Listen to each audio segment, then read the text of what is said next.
আসসালামু আলাইকুম, আন্তর্জাতিক নিউজে স্বাগতম। শুরুতে জানিয়ে দেব ট্রাম্পের গাজা পরিকল্পনা কেন ব্যর্থ হবে। এরপর জানিয়ে দেব ইসরায়েলে হামলা বন্ধের নির্দেশ হুথির। আরও জানিয়ে দিব ইসরায়েল গাজার চুক্তি মানবে এটা বিশ্বাস করি না ইরান। এদিকে পাকিস্তানের ৫৮ সেনা হত্যা ও ২৫ সীমান্ত পোস্ট দখলের দাবি তালেবানের। সর্বশেষ খবর জানিয়ে দিব একদিনেই গাজা নগরীতে ফিরলেন ৫০,০০০ ফিলিস্তিনি। এতক্ষণ শুনছিলেন সংবাদ শিরোনাম, এবার বিস্তারিত।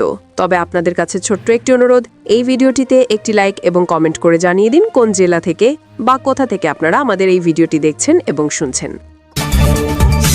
অবশেষে কার্যকর হল গাজায় যুদ্ধবিরতি। টানা ২ বছরের ইসরায়েলি আগ্রাসন থেকে মুক্তি পাচ্ছে গাজাবাসী। কিন্তু এখন নতুন আলোচনায় ট্রাম্পের ২০ দফা গাজা পরিকল্পনা।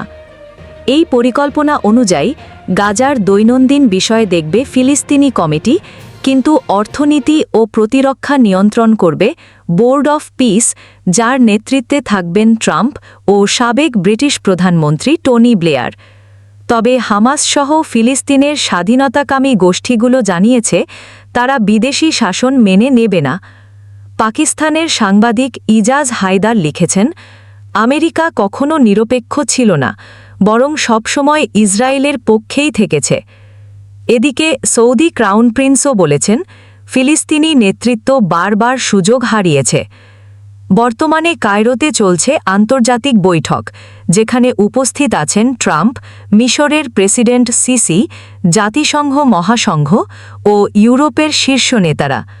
প্রশ্ন এখন একটাই, ট্রাম্পের এই তথাকথিত শান্তি পরিকল্পনা কি আসলে স্থিতিশীলতা আনবে, নাকি নতুন অস্থিতিশীলতার সূচনা করবে?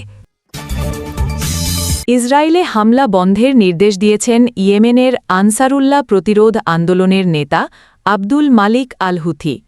পাশাপাশি তিনি লোহিত সাগর ও এডেন উপসাগরে ইসরায়েল ও তার সঙ্গে সংশ্লিষ্ট বাণিজ্যিক জাহাজেও হামলা বন্ধের নির্দেশ দেন। রুশ সংবাদ সংস্থা তাসকে এ তথ্য নিশ্চিত করেছে হুথির এক সূত্র। প্রতিবেদন অনুযায়ী ইয়েমেনি নেতার এই নির্দেশের শর্ত ইসরায়েল যেন গাজা উপত্যকায় যুদ্ধবিরতি চুক্তি মেনে চলে। সূত্রটি জানায়, গাজা যুদ্ধের সক্রিয় পর্যায়ে শেষ হওয়ায় ইসরায়েল ও এর সঙ্গে সংশ্লিষ্ট বাণিজ্যিক জাহাজগুলোর বিরুদ্ধে সব ধরনের অভিযান স্থগিত করা হয়েছে। এছাড়া ইয়েমেনি এই নেতা ইসরায়েল যুদ্ধবিরতি চুক্তির শর্তগুলো মেনে চলছে কিনা তা পর্যবেক্ষণের নির্দেশ দিয়েছেন। ফিলিস্তিনিদের প্রতি ইয়েমেনের পরবর্তী পদক্ষেপ এটার উপর নির্ভর করবে।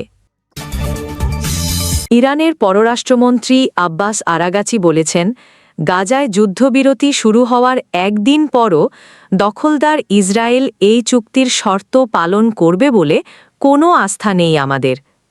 তিনি বলেন, ইসরায়েলের পূর্বের চুক্তি এবং আগ্রাসন বিরতি নিয়ে আমরা সজাগ। জায়নিস্ট শাসক ধোঁকা ও প্রতারণা করতে পারে। এই শাসকের প্রতি কোনো আস্থা নেই। তিনি লেবাননে পূর্বের আগ্রাসন বিরতির লঙ্ঘনের উদাহরণও উল্লেখ করেন এ সময়। তবে আরাগাচি আগ্রাসন বিরতির প্রতি ইরানের সমর্থন পুনর্ব্যক্ত করে বলেন, যে কোনো পরিকল্পনা যা এই অপরাধ থামাতে সাহায্য করবে তাতে আমাদের সবসময় সমর্থন রয়েছে। ইরানের পররাষ্ট্র মন্ত্রণালয় বৃহস্পতিবার জানিয়েছে, ইরান যে কোনো পদক্ষেপ বা উদ্যোগকে সমর্থন করেছে যা গণহত্যামূলক যুদ্ধ থামানো, দখলদার বাহিনী প্রত্যাহার, মানবিক সহায়তা পৌঁছে দেওয়া, ফিলিস্তিনি বন্দীদের মুক্তি এবং ফিলিস্তিনিদের মৌলিক অধিকার বাস্তবায়নের অন্তর্ভুক্ত। ইরান ও ইসরায়েল জুনে ১২ দিনের যুদ্ধ করেছে, যা শুরু হয়েছিল ইসরায়েলের ইরানের নিউক্লিয়ার ও সামরিক স্থাপনা লক্ষ্য করে অভূতপূর্ব হামলার মাধ্যমে। শনিবার রাতের সংঘাতে পাকিস্তান সেনাবাহিনীর ২৫টি সীমান্ত পোস্ট দখল এবং ৫৮ জন সেনাকে হত্যার দাবি করেছে আফগানিস্তান। কাবুলে ক্ষমতাসীন তালেবান সরকারের মুখপাত্র জাবিহুল্লাহ মুজাহিদ এ তথ্য জানিয়েছেন। এক লিখিত বিবৃতিতে তিনি বলেছেন, শনিবার রাতের সংঘাতে আফগানিস্তানের সীমান্ত ২৫টি সীমান্ত পোস্ট থেকে পাক সেনাদের হটিয়ে দিয়েছে আফগান সেনাবাহিনী।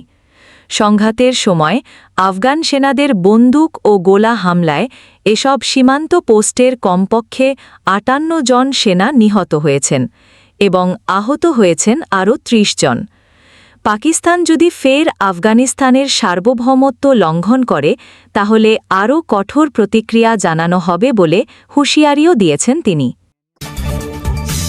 ইসরায়েল ও হামাসের মধ্যে যুদ্ধবিরতির দ্বিতীয় দিনে হাজারো বাস্তুচ্যুত ফিলিস্তিনি গাজা নগরে ফিরতে শুরু করেছেন। ধ্বংসস্তূপে পরিণত শহরে ফিরে কেউ হতবাক ধ্বংসযজ্ঞে, কেউ বা স্বস্তি পেয়েছেন ঘর এখনও টিকে আছে জেনে। এক প্রতিবেদনে এ খবর দিয়েছে দ্য টাইমস অফ ইসরায়েল। যুদ্ধবিরতির সুযোগে রাজা সালমি নামের এক ফিলিস্তিনি নারী পায়ে হেঁটে ফিরে গেছেন গাজা নগরের নিজের বাড়িতে। কয়েক সপ্তাহের বিমান ও স্থল অভিযানে ওই অঞ্চলে তীব্র বোমাবর্ষণ হয়েছিল, যেখানে ইসরায়েলি বাহিনীর দাবি অনুযায়ী হাজারো হামাস যোদ্ধা অবস্থান করছিল। দর্শক, সম্পূর্ণ ভিডিওটি দেখলেন, আশা করি বিষয়টি বুঝতে পেরেছেন। এই নিয়ে আপনার গুরুত্বপূর্ণ মন্তব্যটি অবশ্যই কমেন্ট বক্সে জানিয়ে দিবেন। ধন্যবাদ।